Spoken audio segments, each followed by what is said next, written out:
Dada nabonye ni umukobwa mwiza gusa n'ukuntu avuga nabonye afite imico myiza kandi ikindi nanjye ajya mbona ndabizi ku mbuga kuko twese tuba dusharingana gusa nyine nabonye ari umukobwa w'umutima uteye neza mu mvugo z'amahanga afite nyashi ikindi afite umubiri mwiza afite inzobe nakunze dada rero yifuza yuko tubijyamo twaganira tukajya twikorana n'ama interview twihera abanyarwanda show uriya musista ngo ni dada ni umuntu mwajyana ahantu ntabwo asebetse ni umuntu wagaragara neza ubwo urumva mujyanye ahantu ni umuntu waba ugaragara nyine nk'umuntu ni umusirimu muri make icyo mbaza iki bro wamukundiye iki Ibyahanuwe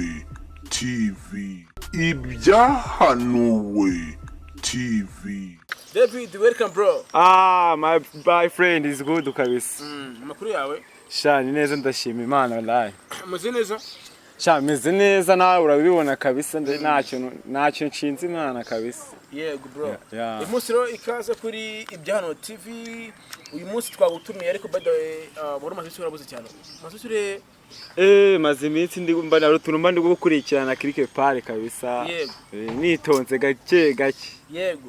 Abantu bacu bakuze uzi kuririmba cyane urimba boro zitandukanye mu rukundo muri kuririmba ari ibintu byanje man ntabwo uziko zamana niberaga muri korali kera nabaga muri korali ubu ntabwo ndi muri mood yo kuririmba bro ubu ngubu ntabwo ndi muri mood ariko ubutanza abatamo niba abafana bacu nibabyishimira kabisa bora iby'ubutana simbifana bro twagiye uyu munsi David twamwakiriye waje ukunda uwitwa Vestina ariko uyu munsi uragarutse twagutumiye ariko by the way wambaye neza Meris kabisa yose kwambara neza karutuntu twanje ngiye nitwe tuntu twaje kabisa gute se ngiye mba nateguye kabisa nkavuga ati ndategura cyangwa ndi bwambaro no mu ariko David bro wambaye ipantaro ya 5 bro utudabeshye man uyu rakabije wambaye yatuke bro bibiri nyine ntabwo gucya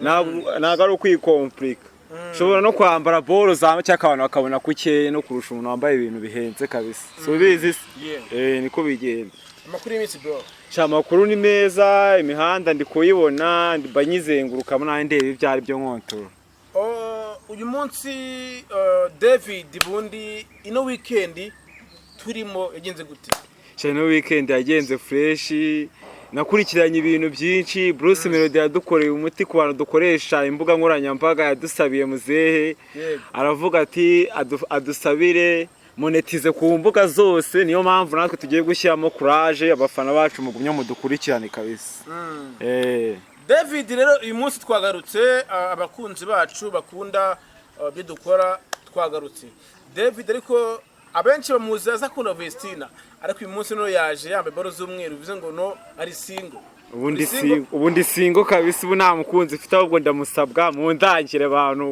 abantu mu ndangire kabisa ubu ngubu ndi single uvuze ubundi single abantu bazi umukobwa mwiza ugira imico myiza bandangire yego David reka duhere wenda amakuru avuga mu Rwanda menshi atandukanye duhere amakuru avuga mu Rwanda uyu munsi uko Bushimadi yavuze amakuru yuko monetize ari nziza mu Rwanda monetize impamvu ari nziza urubyiruko benshi bararebye basanga harimo ubukene baravuga ati kubera ko urubyiruko abantu benshi urubyiruko twarajijutse dukoresha imbuga nkoranyambaga kariya kantu Bruce Melody yakoze asante papa waradukoreye umuti kabisa imbuga mu minsi iri imbere ziraba zimeze neza buriya na muzehe wacu ndamwizeye muzehe arabikurikirana gake yego David nkawe nk'umujeni uzi social media uzi imbuga haba Instagram haba TikTok haba YouTube urabizi cyane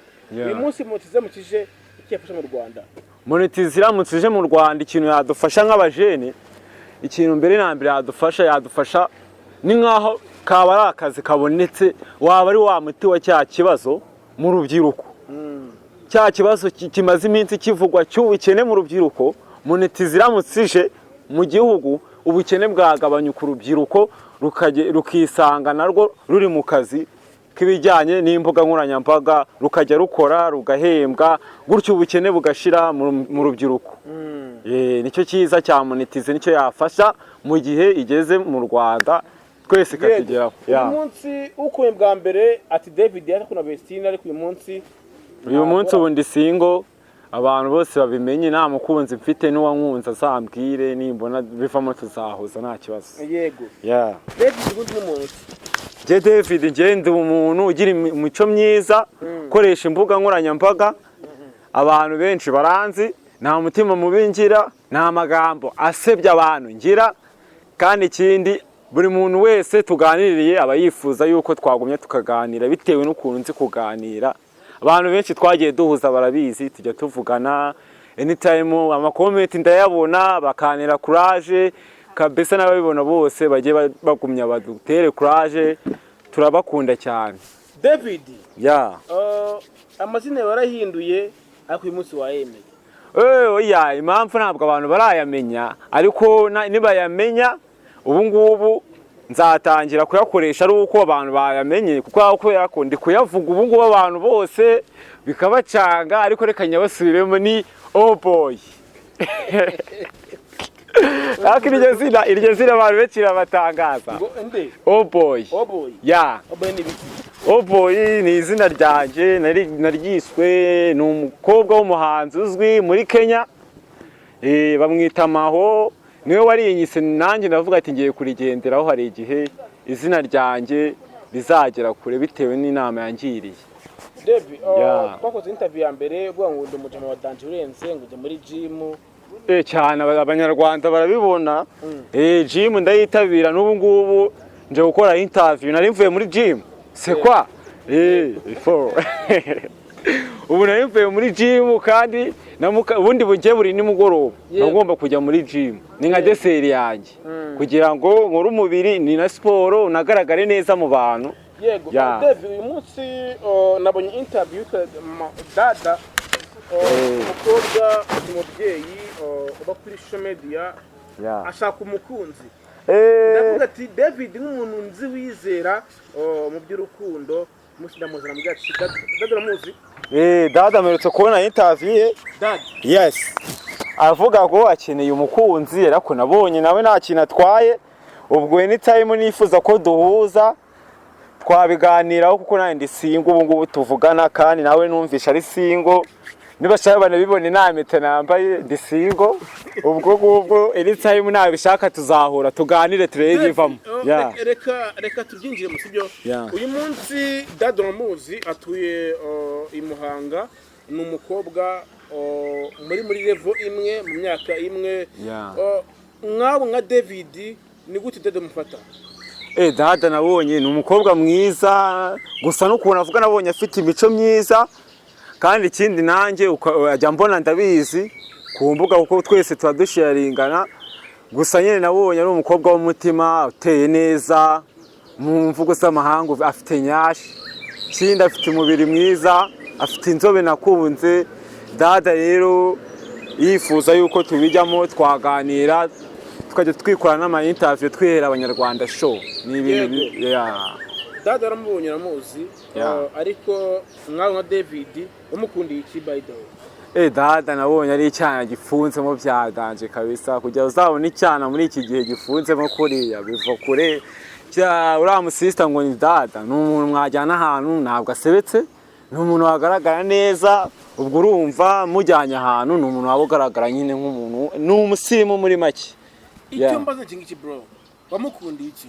Dada ni umuntu uzi kuganira, niyo ari kuri kamera ubu bibona, ni umuntu ugira umutima mwiza, kubera ko umuntu wese ugira umutima mwiza niyo ari kuri kamera urabibona, akaba ari n'umuntu wabasha kuganira, kandi ikindi nkaba mbona yabasha no kubaka kabisa. Uyu munsi nka David, umwe mu bamenyereye YouTube, bakoresha Instagram, TikTok.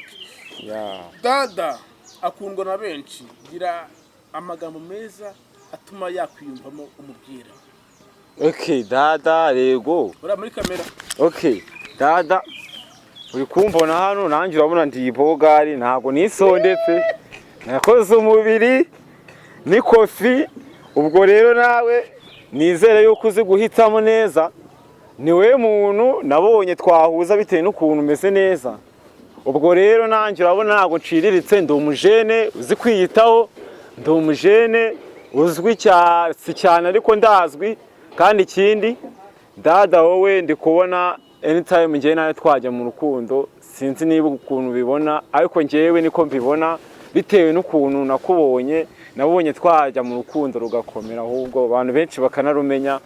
Ubwo rero anytime tugomba guhura, tugomba gushaka umwana tugahura tukaganira, niko bimeze kuko nabonye nawe uri single kandi nawe ndi single. Devi yavuze ko ashaka umukunzi umwambika impeta. Uyu munsi David tuzi muri TikTok, muri Instagram, muri filime nyarwanda, ushaka umugabo nyarwanda. Kubera ko amaherezo y'umusore aba ari ukuba umugabo, ibyo bintu nabyo ubitekerezaho, kubera ko ntabwo waza, nta muntu uhora ari umusore, bigera agasaza agakenera umugore, agakenera kubaka urugo, agakenera kubyara, agakenera kugumya, akita ku muryango akawukorera. Ubwo rero ntabwo wazahora uvuga ati ngo urashaka kugumya uri umusore, ibyo nabyo ugira ukabirambirwa, nose wagumya uri umusore. Ikibi cy'ubusore rero bw'iki gihe, ikibi cyo kuba umujene muri iki gihe biragoye, kubera ko abajene kubera iki bigoye. Impamvu bigoye kuba umujene muri iki gihe, abasore benshi bamaze gusobanukirwa ukuntu ibintu biba bimeze. Turikaraga, twikaraga mu byana, twikaraga ugasanga tuba twikaraga mu byana, twikaraga tujya mu masho, uricira mission. Oya no kwisanzura se, nose gusohoka ntabwo bivuze yuko suri indaya. Kandi ikindi niba uhuje n'umwana muhuriye muri show muraganira, ubwo rero hari n'igihe muhita mujya kwishimana, nyine ni ibintu bisanzwe. Niyo mpamvu ngo ubusore muri iki gihe biragoranye, ahubwo njye nasanze buri ikintu cya mbere ni ukubaka urugo, ukagira umuryango witaho. Ikindi kandi ukagira inshingano nkawe nk'umuntu w'umugabo, ntuhore muri ibyo bintu by'amashow ngo ibiki n'ibiki. Uyu munsi dada ukunda cyangwa ushaka gukunda, iyo akora interview mama we amuri impande. Narabibonye. Niki mama we mu kiganiro? Mama we ikintu muri kamera ikintu nabwira mama wa dada, nawe dukeneye guhura tukaganira nk'umuntu ushaka kumubera umukwe uri seriye. Ikindi kandi nabonye nawe ari umubyeyi wiyubashye, ni muzima, n'ibintu biba bigaragara kuri kamera. Iyo uri kubabona nyine ubona ni abantu bisobanukiwe, kandi ntabwo ari abaturage kabisa bitewe n'ukuntu babona. Ubwo rero anytime tuzabipanga, duhure tuganire, dushaka gukora projet ya danje. Iyo nayo aba ari projet. Uyu munsi nka David w'umuhanzi ukina filime ariko cyaka umugabo, abadukurikiye ongera ubibutse mu njyana yo kuririmba. Mu njyana yo kuririmba, ubu ngubu hari ingoma mfite gukora, ni ingoma y'urukundo. Ni ingoma y'urukundo ariko ntabwo ndayimasteringa, ntabwo ndajya muri studio ngo barayikoze, ariko ntabwo barayimasteringa. Natural voice yanjye. Okay, ni ingoma yanjye, ariko oya kuba shaka kumva ijwi ryanjye ubu ngubu kubera ko abantu benshi ndabizi bashaka kumva ijwi ryanjye, ariko ntabwo rimeze neza. Nabyutse mfite grippe mu mazuru, numva afunganye, ariko ubutaha mu kiganiro tuzakora nzabaririmbira birambuye, mbumvisha ingoma zanjye. Devi waje muri show media ukunda Vestina, ariko uvuga byinshi bya Vestina, ariko uyu munsi ugiye kuri dada. Devi, ushaka hiti bituma ukunda dada cyane iki? Oya ntabwo ari hiti, kuko nanjye iyo mfite iramagije. Gusa iyo umutima wakunze uba wakunze, umuntu akubwiye icyifuzo cye, akubwiye ko ari single, none we nawe uri single, wayi kuki mutahuza? Mwese mufite ibibazo bimwe. Yego. Uruvuze ngo iki? Umuntu akubwiye ko ari single, kandi nawe uri single, kandi akubwiye ko akeneye umugabo, kandi nawe ukeneye umugore, wayi kuki kuki mutakundana ngo mwubake urugo? ariko bamuga ya ni ibintu biba bisanzwe. Kandi iyo yakubonesheje amaso akakwishimira nawe ukamubonesha amaso ukamwishimira, haba yabura guhura mukagirana connection mukaganira, ibintu bikagenda neza uko mubyifuza bitewe n'ukuntu mwaganiriye, ubundi ibintu byose biva mu guhuza. yego ya David Dada iyo mubonye yakwira umugore? yego sinzi imico ye, ariko imico ye buriya tumaranye icyumweru nayimenya, kandi ikindi nanjye imico yanjye akayimenya, akareba koko niba koko nje nawe twashobokana tugakora tukubaka urugo rugakomera, atari nk'izi ngo zabanzovu bahora bashwana barwana bayaka, eka tugakora urugo ruri seriye, abantu bose bakurikirana batanga urugero rwiza mu ngo ziri hano mu gihugu, ku buryo abantu bazajya barukurikirana umunsi ku wundi, tukigisha abantu uburyo bajya babana neza mu ngo zabo nta makimbirane abaye. yego uyu munsi Dada yabonye abakwe benshi aramubeshya amubwiza ukuri. David aje abarusha iki mu rukundo rwa Dada ndetse na David? yewe ikintu nje mbarushangiye akenshi ikintu nje mbarusha abo bose. Mama Dada mu message nicyo barusha wowe? Mama Dada rero uko mbona nge ndi umujene ufite ikinyabupfura, ndi umujene ukunzwe, ndi umujene uzi kuganira, kandi ikindi ndi wa mujene uzi gukora atari umunebwe. Ikindi kandi ndi umujene utanga urugero rwiza ku bajene bagenzi banjye, n'ubutumwa mba nanga mba ngiramo inama bajene bagenzi banjye ngo bave mu buyobe barimo, bajye mu nzira zikwiye kugira ngo igihugu cyacu kigumye kugenda neza, dukora tutikoresheje kugira ngo tugumye dutere imbere. Kandi ikindi ubwo bukene buri kugaragara mu rubyiruko narwo tukaburwanya, ubundi ikindi tukagira igihugu cyiza twishimiye cy'amata n'ubuki cy'u Rwanda dukunda. David ongera ibyo ruvuze ubesereye ure muri kamera Mama Dada kubera ko uraniwe mabukwe wawe umuhe message aka kanya isaba mabukwe ariko nanyumva bitewe na message na message ngiye kumuha agomba kumva ko afite umukwe muzima, kandi ikindi akazanifuza ko duhura. Rero Mama Dada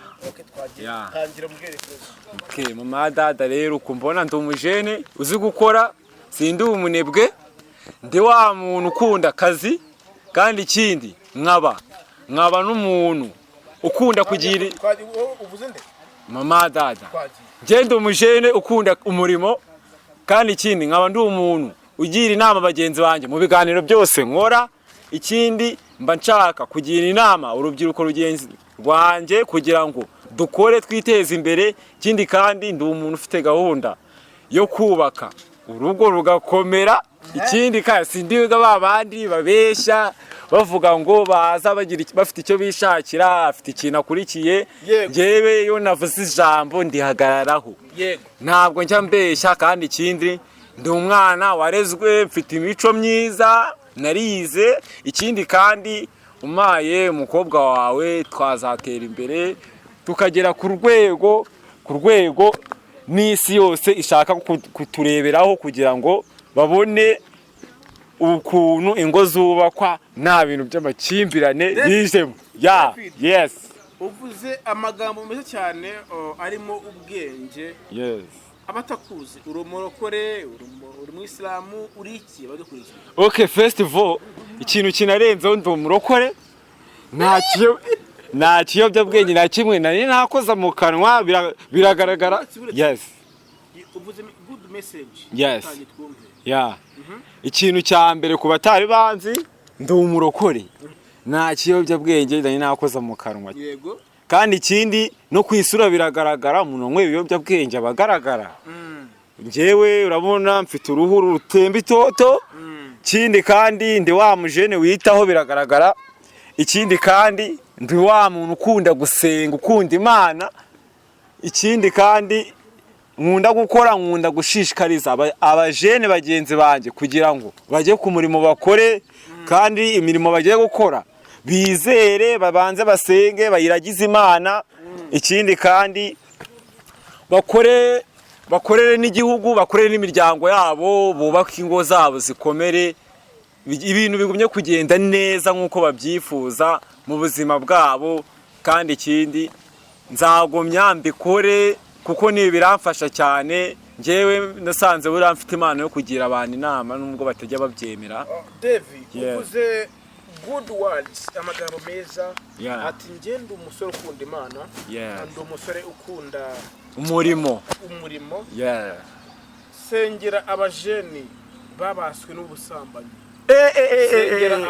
Abo ndabasengera. Sengera abajeni babaswe n'ubusambanyi, sengera abajeni babaswe n'ubusinzi n'amatabi, bundi ukomeze. Ahubwo mbere yuko mbasengera reka mbanze mbagira inama buriya. Unabasengera? Ndabasengera nyuma ariko kamanze mbagira inama.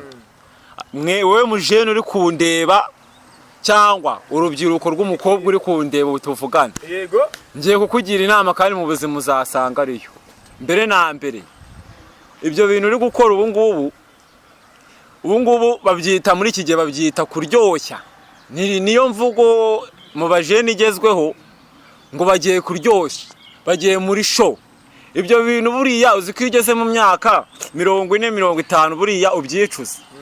Kubera ko mbere na mbere urugero rwa mbere natanga, hari abantu benshi bakora ibyo bintu bavuga ati turi kuryoshya, turi muri show, ugasanga baragiye umuntu ni handi wumva ngo yabyaye indi tateganyije, kandi ubwo ngubwo yabikoze ari ukuryoshya. Ugasanga ateye umukobwa inda ari umusore, ngo bahuriye muri show. Ubwo ngubwo hakaba hajemo riske yo kubyara nta bushobozi ufite bwo kurera umwana. Ikindi kandi hakaba hajemo ibintu wateye umwana inda utujuje imyaka, bakaba barakujyanye Madrid. Urumva ingaruka zibirimo. Ikindi kandi ukaba uragiye ukuyemo ibirwara utamenya, yaba sida yaba imitezi. Ibyo ni ibintu byose by'ingaruka biba hehe, biba muri ibyo bintu bita show ngo bakuryoshya mu rubyiruko. Ikindi kandi kuno baba banyweye ibiyobyabwenge, uragenda bagafata bakabapima, iyo babapimye babasangamo indwara nyinshi. Noneho ikintu nabyira inama abajene bagenzi banjye, ibyo bintu uri kujyamo uvuga ngo ni ukuryoshya ngo ni show, bireke inshuti yanjye, kuko natwe twarabiretse kandi tubayeho, turi abasore beza, turi amabogari. Abantu benshi baba batureba babona ibingibi byose ni ingaruka nziza zo kuva muri ibyo bintu, kuko iyo bigumyemo akenshi wisanga ahantu habi. Yego. Wavuze ko wabanje guca mu ibyo bintu uza kubivamo, uyu munsi uri umurokore. Yes. Nabyita. Tubwire inzira igoye waciyemo kuva mu bibi ubwenge uyu munsi ukaba uri muzima. Okay, inzira nanyuzemo ubu tuvugana nawe ni ibikomeye, ariko umuntu wese wayikurikije n'umuntu wangiriye inama irakora. Yego. Inzira naciyemo kugira ngo ibyo bintu irakomeye pe. Ni ukwiyakira ugasenga Imana, ukubahiriza amategeko yaba ya leta, yaba ay'Imana, yaba y'igihugu. Kandi ikindi ugashaka inshuti nzima, kubera ko usanga kenshi abo bantu babijyamo ni inshuti ziba zabibajyanyemo zabo bafite. Kubera ko no kugira ngo wisanga aho hantu ni inshuti mbi uba ufite, ugasanga wisanze mu biyobyabwenge, wisanze mu busambanyi, wisanze ugasanga bikugize imbata kugira ngo uzabireke bikakugora. Ubwo rero niyo mpamvu abajene nabagira inama, wowe ikintu ugiye gukora nawe ubu tuvugana, ugiye gushaka inshuti nzima. Yego. Inshuti zakugira inama, inshuti zakugira inama yo gukora, inshuti zakugira inama yo gukora, inshuti zakugira inama yo gusenga, inshuti zakugira inama yo kumvira amategeko yaba y'igihugu yaba ya leta, kugira ngo ugumye muri societe nta muntu numwe ubangamiye. Kandi ikindi ugakora kugira ngo uzubake umuryango wawe wifuza umeze neza. Kandi ikindi ntuzabyicuze ibintu wanyuzemo, ubu ngubu rero mujene mugenzi wanjye uri kundeba inama nakugira garukiraho tangira ubu tuvugane ubu ngubu witekerezeho urebe ibintu urimo umbwire umumaro uri kubibonamo tangira ubu ngubu urebe igihombo umaze kubigiramo ubu ngubu banza uvuga ati ntari kuba ngeze he yomba nari muri ibi bintu tangira ubu ngubu uvuga ati ubu ngubu ibihombo maze kugiriramo ni bingana iki ese yomba nabirimo ibi bihombo mba narabigize tangira uvuga ati ese inshuti mfite zamarira iki uri umuntu ugendana na za nshuti zikugira inama yo kujya mu mayoga mu matabe mu busambanyi iyo nshuti huye n'ikibazo ntiwayaka n'ibihumbi 50 ngo ibiguhe ubwo siyo ni inshuti wowe ufite Devi uyu munsi mwawe nk'umujeni inshuti nziza ni iyi inshuti nziza ni inshuti kugira inama nzima ni inshuti itakujyana mu biyobyabwenge itakujyana mu busambanyi ni inshuti nziza nyine wanakitabaza no mu gihe ufite ikibazo ikagufasha iyo niyo navuga ko ariyo nshuti nzima kandi ikindi ntabwo uzagira inshuti ikujyana muri ibyo byose ngo igire n'iki kumarira ni handi muzahura uhuye n'ibibazo iyo nshuti yawe ukayibwira ukuntu bimeze ikakubwira ati wapi byanze kandi ubwo n'ubundi niwe waguteje icyo kibazo kugira ngo Devi dusoza dada yumvise uburyo uri umukristo amagambo y'Imana namukonfirimye kabisa aya magambo yumvishe namukonfirimye yumvishe uretse Devi bura abakobwa bakunda imitoma bakunda amagambo meza gira umutoma mwiza ndamubwira udukurikiye uyu munsi ikintu namubwira anytime ndashaka ko tuzahura kuko numvishe afite imitoma iraza nyuma kuko numvishe hari ibintu ari kuvuga kandi njyewe nyine nakunze imico yetu kandi ikindi ni wa muntu ubona ufite gahunda afite gahunda ntabwo ari muri babajeri navugaga kandi ikindi erega n'umuntu hari igihe umureba mu maso ugahita umwibwira nureba hari igihe ureba umuntu anyuzeho bitewe n'ukuntu yambaye bitewe n'ukuntu agenda bitewe n'ukuntu avuga n'abagendane nabo ugahita wibwira ati ubundi bavuga ngo mbwira uwo ugendana nawe nkubwire uwo uriwe ubwo rero uriya mwana impamvu nabonye ari muzima ni umwana wicarana na meri we bakaganira akamugira inama kuko nta mubyeyi wakugira inama mbi ubu ntabwo yaba ari umubyeyi niyo yaba ari mukaso nawe agerageza kukugira inama nzima kubera ko aba yitwa umubyeyi wa kandi iyo umuhesheje ishema mu muryango ni ibintu biba bigaragara neza ubwo rero ikintu nabonye cyo ni wa mwana ubasha kwicarana n'umubyeyi bakaganira bagakorana ibiganiro ubwo rero nta kintu cyatuma njyewe nawe nta n'ikintu kubera ko n'ikibazo cyajya kijya kuba mama we yajya amugira inama ibintu bikagenda neza dusoza amagambo meza yamwubaka bizafasha n'iyi bisoreza ikintu namubwira ako nyine uvuga ngo ninde ubwira muri kamera domori ikindi kandi ndi kubona ikirere gisa nk'aho imvura igiye kugwa reka nihutishe gahunda dada rero hari muri kamera dada rero twagiye ndi umusore w'umujene urabibona ndimeze neza nkora umubiri nkora nk'ikofi nkakora no mu mutwe ibintu byose bigakura bikagenda neza ubwo rero ni nge mujene wari wararemewe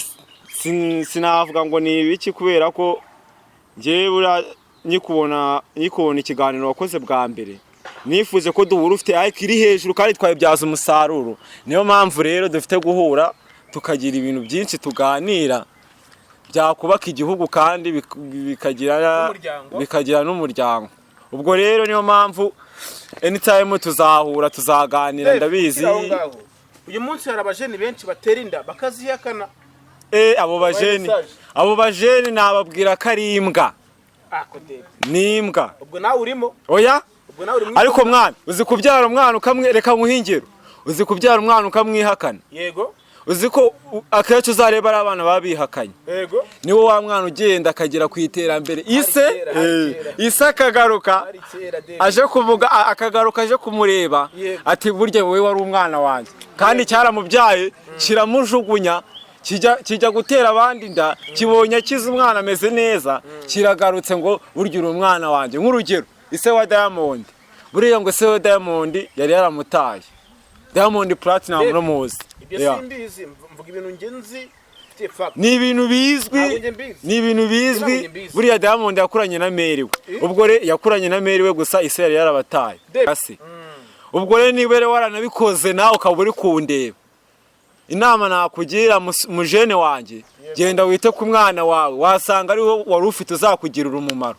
akavamo umuntu ukomeye ubwo rero inama nakugira niba warabyaye umwana ukamuta mwegere umufashe uko ushoboye ufatanye na nyina umwana mu murere mu mwishyura amashuri yige niwamenye kizavamo hari igihe havamo ibintu byiza umwana agakura akagufasha dushimye mwese twabanye muri interview ya David umuhungu mukurikirana aha mu buhanzi ha muri show bizi murakoze cyane David wakoze cyane ciao murakoze mugumye gukora kuri subscribe sharinga ama video tuzajya tubaha ibitekerezo bizima turabakunda ciao ciao yeah